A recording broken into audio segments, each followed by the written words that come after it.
네, 5월 9일 금요일 기도를 돕는 그 사랑 매일 묵상. 오늘은 시편 109편 1절에서 5절입니다.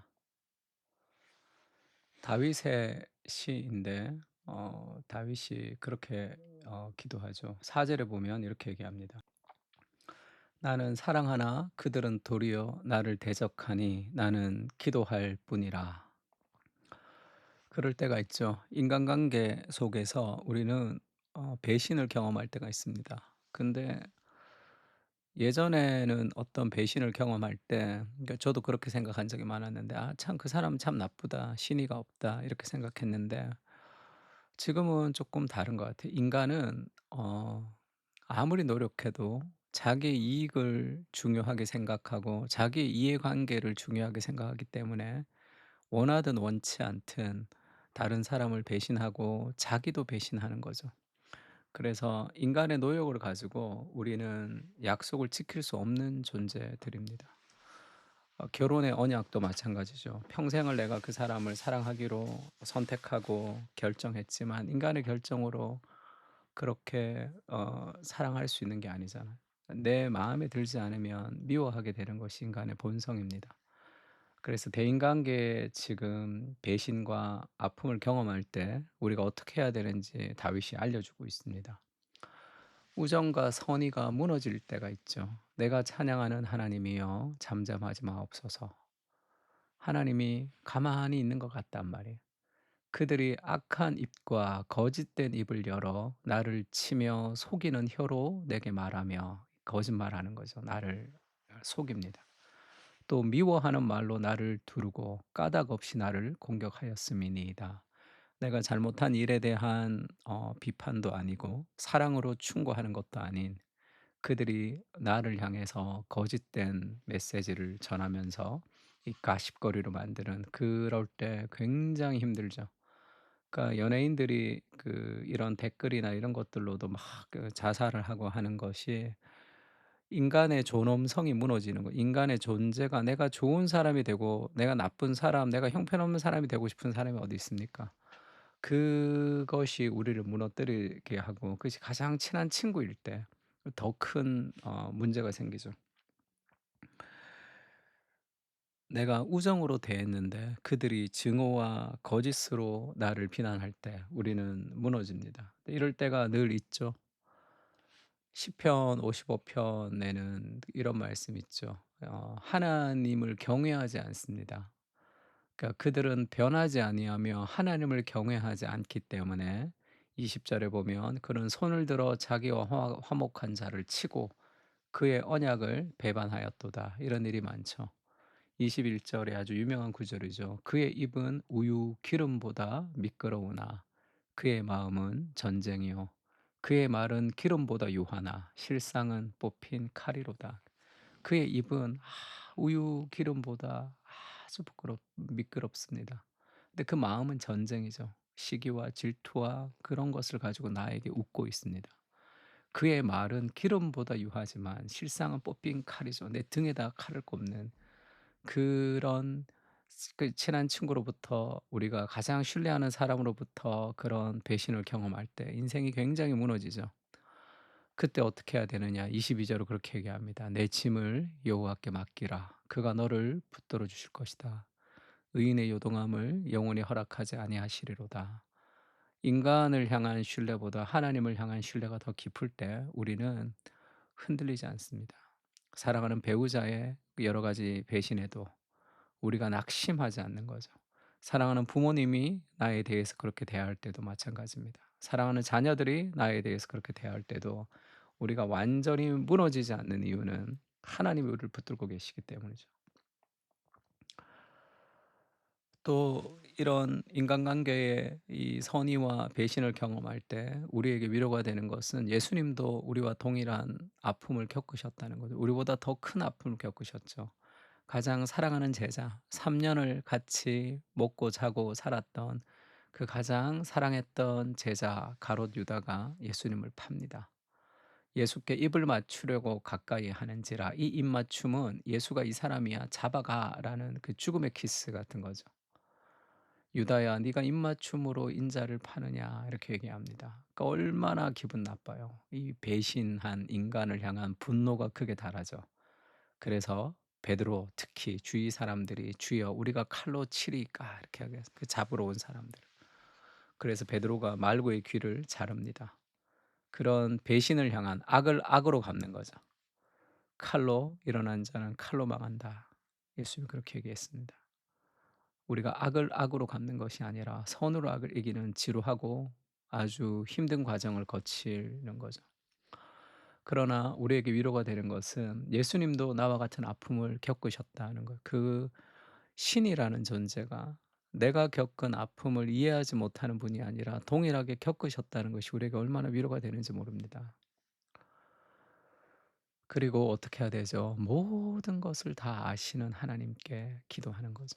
하나님 내가 얼마나 억울한지, 그가 얼마나 나쁜 놈인지 다 아십니다. 나는 사랑하나 그들은 도리어 나를 대적하니 나는 기도할 뿐이라.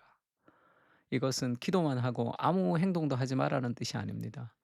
우리가 악을 선으로 갚는다고 할 때 우리가 그를 향한 처벌과 적절한 고소와 여러 가지 징계를 다 행할 수도 있죠. 그러나 그것이 사적 복수가 아니에요. "너 이놈 한번 죽어 봐라." 이게 아니라 하나님께 우리가 기도할 때 그 마음의 어떤 이 적대감이 사라지면서 그 행위와 그 악을 근절시키고자 하는 선을 향한 마음이 결국 그 악을 근절하게 되는 거죠. 그들이 악으로 나의 선을 갚으며 미워함으로 나의 사랑을 갚았사오니 하나님 이것을 바로잡아 주십시오. 이렇게 기도하죠.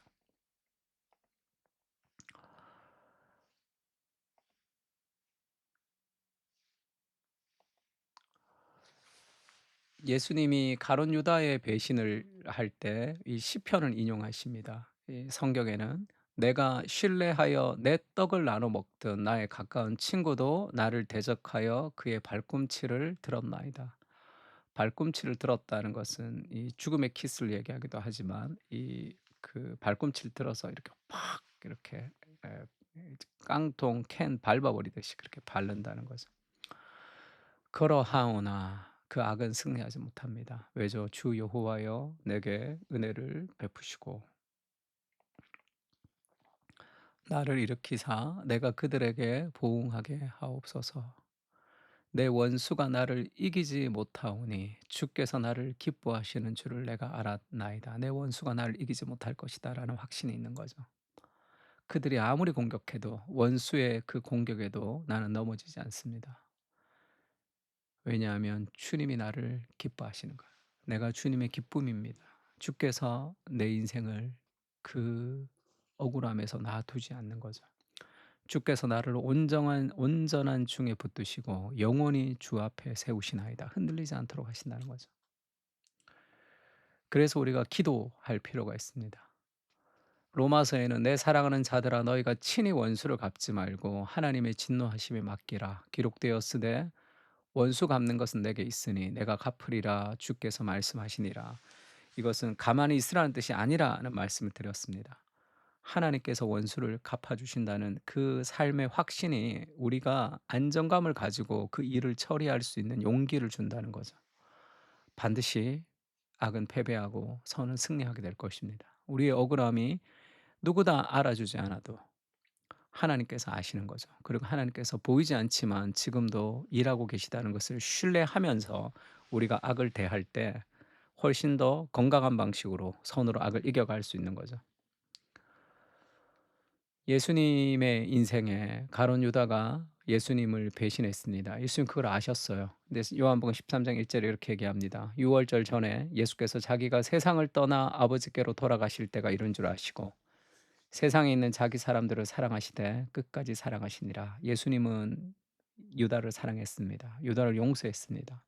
그러나 유다가 행한 그 악은 반드시 처벌을 받게 돼 있죠. 그 악으로 인한 처벌입니다. 그것은 예수님이 "이놈 나한테 이렇게 했지. 한번 너 맞아 봐." 이런 식의 이 심판이 아니라 그 자기를 배신한 그 유다를 향해서 사랑할 수 있는 마음이 있다는 것은 원수 갚는 것이 하나님께 있다는 것을 알기 때문이죠. 하나님의 능하신 손 아래 겸손해라. 때가 되면 너희를 높이시리라. 이렇게 얘기하죠. 인생에 힘든 일이 있지만 하나님이 해결하신다. 너희 염려를 주께 맡겨라. 그가 너를 돌보실 것이다. 그리고 마귀가 우는 사자같이 우리를 삼킨다는 거죠. 그런 인간관계의 배신과 아픔을 통해서 마귀는 우리를 무너뜨리려고 합니다. 우리를 완전히 나락으로 떨어지려고 한다고. 그러나 너희는 믿음을 굳건하게 하여 그를 대적하라. 이는 세상에 있는 너희 형제들도 동일한 고난을 당하는 줄을 알미라. 우리가 하나님 앞에 살아갈 때 우리를 방해하는 수많은 세력들이 있는데 우리의 일을 방해할 때 가장 큰 방해는 가장 가까운 사람들이 내 마음을 알아주지 않을 때 우리는 그 일을 포기해야 할 때가 많습니다. 그러나 그것을 넘어설 때 우리가 하나님의 역사를 가질 수 있는 거죠. 다윗이 골리앗과 싸우고자 할 때 누가 방해했습니까? 엘리압, 자기 큰형이죠. 자기 형이 "네가 여기서 쇼하는 줄 내가 안다." 그러면 그 다윗의 분노를 촉발시켜서 "그럼 나 안 해." 그러고 집으로 돌아갔으면 골리앗을 이기는 일들은 할 수 없었죠. 우리의 싸움은 엘리압과의 싸움이 아니라 골리앗과의 싸움입니다.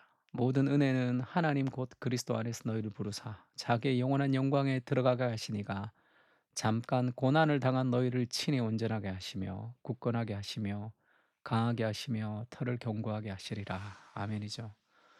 그런 일들이 있을 수 있습니다. 그러나 잠깐 고난을 당하는 거죠. 하나님이 너희를 더욱 강하게 하시며 견고하게 하시며 흔들리지 않게 하실 겁니다. 그 하나님을 신뢰하는 거죠. 신뢰가 깨어지고 관계가 무너질 때가 있습니다. 인간을 향한 혐오로 냉소적이 될 때도 있습니다. 배신과 어려움 속에서도 선으로 악을 이기게 하여 주시옵소서. 우리의 아픔을 이해하시는 그리스도가 계시다는 것이 얼마나 큰 위로가 되는지 모르겠습니다. 늘 넘어지지만 주님의 일으켜 세워 주심을 기억하며 날마다 일어서서 선으로 악을 이기게 하옵소서. 아멘. 우리 다 같이 시편을 가지고 함께 기도하겠습니다.